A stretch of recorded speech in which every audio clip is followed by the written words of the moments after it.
For the 6 people that actually realize that I haven't posted a video in a week, I'm fine. Thanks for asking.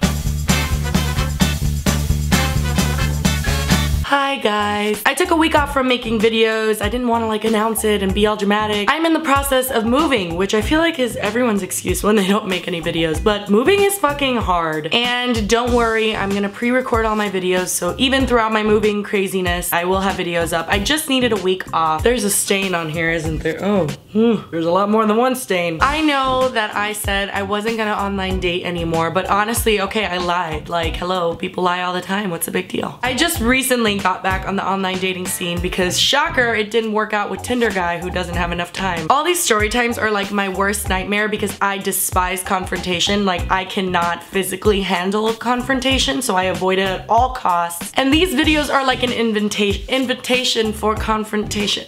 It's an invitation for confrontation. It's an invitation for confrontation. I can't.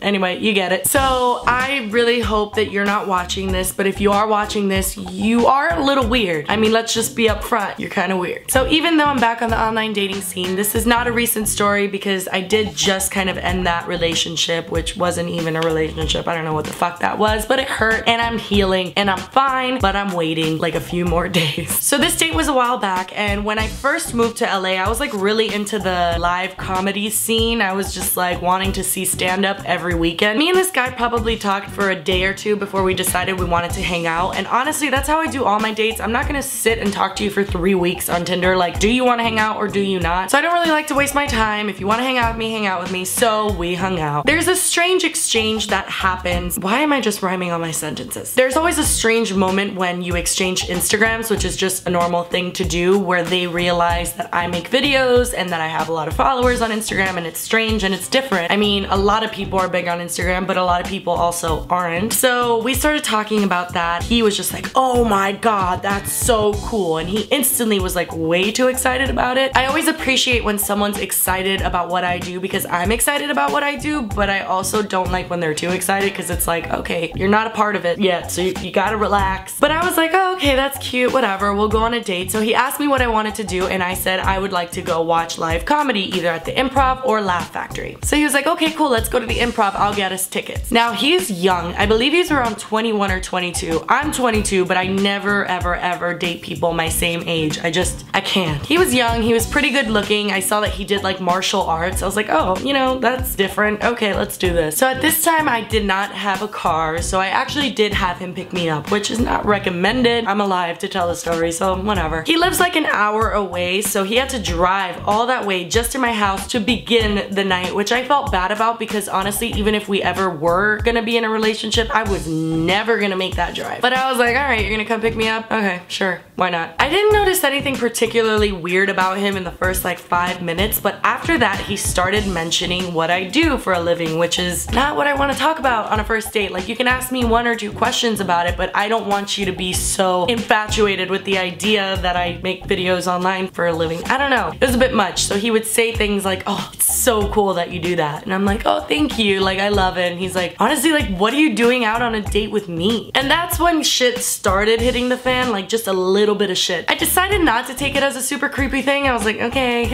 there are worse things that he could have said. This is fine. So we got into the restaurant that he had made reservations at, which I always think it's cute when they make reservations, even at a restaurant that you clearly do not need reservations for. He says, I'm here for my reservation. And they're like, we don't do reservations. And I was like, oh my god. I just kind of like was very embarrassed and my cheeks started blushing because I don't like shit like that. I get embarrassed super easily, which maybe people wouldn't expect from me, but I do. I get embarrassed really easily. We wait like 15 to 20 minutes to sit down, and I was looking at everyone's plate and I was like, where is all the sushi at? Because I don't see any sushi. We sit down and the place really does smell bad. Like, it just smells like a straight up foot. So he goes to the bathroom and I'm looking at the menu and I'm like, where is the sushi? And we ask, where is your sushi menu? And they're like, what sushi? We're a Thai restaurant. And me and him look at each other like, what the fuck? So we walk outside of the restaurant and we realize that the sushi restaurant was next door to the Thai restaurant. So whatever, we ate our sushi. Throughout the dinner, he kept mentioning what I do and just saying, oh my god, it's just so cool, like I can't get over it. Do you know any famous people and this and that and all this bullshit? And I'm like, you need to shut the fuck up. I kept changing the topic, he kept bringing it back to what I do. I was like, Jesus fucking Christ. And then he started asking why I love live comedy, and I was like, well, a friend of mine performs at the Laugh Factory and Improv all the time. So when I first came out here, I would go to check out his set, and then, you know, it just became like a hobby of mine. Like, I really like seeing other people perform. And he's like, wait, who's your friend? And that's when I was like, oh God, okay, here we go. And I said, Dane. He's like, Dane Cook? And I was like, yeah, that's the Dane. And he was just so amazed, which I get it, yes, but no. Now don't get me wrong, I can fangirl just as much as the next person, okay? I do understand fangirling, but if you're interested in dating someone, zip it. Zip it, zip it, zip it tight, keep it locked, swallow the key. I think there's a fine line between admiring what they do and completely being a fanboy and someone that may just be interested in them for that aspect. I am literally nobody. I am actually quite certain that I am the least famous person verified on Twitter in the entire world. He needed to relax. But I do come across people who will message me, and then once they find out what I do, are all of a sudden super excited, and I'm like, what is your issue? Like, what do you think I can do for you? So he was giving me that vibe. Nobody wants to be with someone like that. You want to be with someone who would be with you regardless of what you do, number one. And number two, you want to be with someone who you can feel comfortable around, that you don't feel like they're watching your every move because they're a fan. He was giving me the major creep vibes that he was like huge fangirl. So dinner was that. Do you know that Silent Bob and something? It's like a whole thing. Something in Silent Bob. Whatever. Silent Bob has a podcast. Kevin James is his name. So he does a podcast at the Improv every Friday, or he used to at least, something like that. So this kid chose that night to take me when I said I like stand-up comedy, and he took me to a podcast. I don't want to watch someone do a podcast. That's like watching me film a video. It's not funny. So we showed up early. There was a line of people waiting, so we just waited outside, and he was like super intense, and he wanted to like walk to the front of the line and see if we can get in earlier. And those type of things just stress me out. Like, dude, if there's a line of people here, it's for a reason. Let's just be normal people and wait the line with them, and then we'll go in eventually, I'm sure. He was just so intense. And then this is why I believe that he is completely psychotic. We were in the line for a while, so we got to talking about like relationships, which is never a good topic for a first date ever. And he started talking about his ex-girlfriend. Oh God. He started saying how his ex-girlfriend cheated on him, and I was like, oh, that sucks. Next topic, please. But he wanted to stay on that topic. He decided to describe exactly how he found his girlfriend cheating on him. Yep, he says that it was actually his best friend that cheated on him with his girlfriend at the time. It was a while back when he told me this story. It's a little bit fuzzy. I'm gonna just say it the best that I can. I believe that his ex-best friend was his roommate. One day, he got home early from work or something and literally found them both having sex on his bed, which is, yes, horrible. Super upsetting. I would have flipped my shit. Actually, no. I think I would have just walked out and just been like, you know what?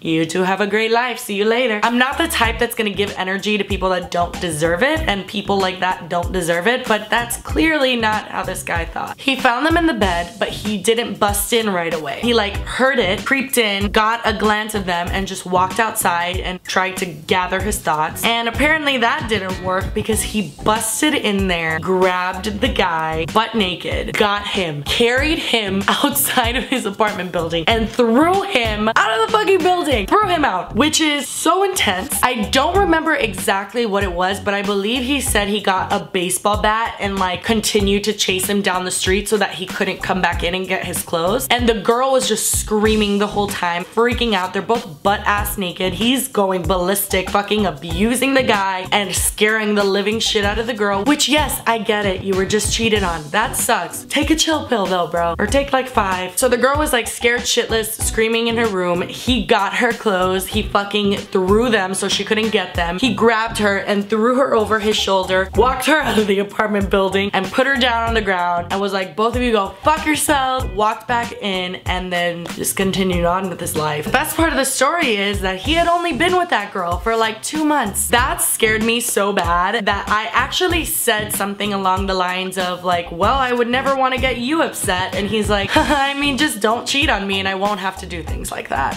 So that was all during the time that we were waiting the line to get inside of the Improv. It was very scary. He was also so intense that he was just one of those guys that you're on your first date, but he makes you like his girlfriend. Not makes you his girlfriend, but makes you feel like you're his girlfriend on the first date. Does that make sense? Like holding your hand, holding your waist when you're walking to make sure you're like able to walk in like a, I don't know, why do people do that? And after he told me that story, I was just like, oh my God, Jesse, just get home and then never speak to him again. Like, you need to stay safe tonight. Don't piss him off. So once once we got in the improv, I was just pounding back drinks. I was like, oh my god, I need to drink until I'm dead. He paid the bill, which was nice. I mean, honestly, that's the least he could do after scaring the living shit out of me. Oh, another thing. Every time he laughed during the show, he would look at me. Like, what the fuck? Just let me laugh in peace. And then he dropped me off at home, and when he got home, he texted me and was like, I had a great night. And surprisingly, he didn't text me until like 3 days after. I thought I was gonna have like a stalker situation. Not surprising at all. He now has a girlfriend, which he's like super intensely in love with, and they've been together like a month. So I hope she doesn't cheat on him for her own safety. Yeah, he was just a little bit psycho, a little intense, a little weird. I don't know what I'm gonna call this video, but he was all of that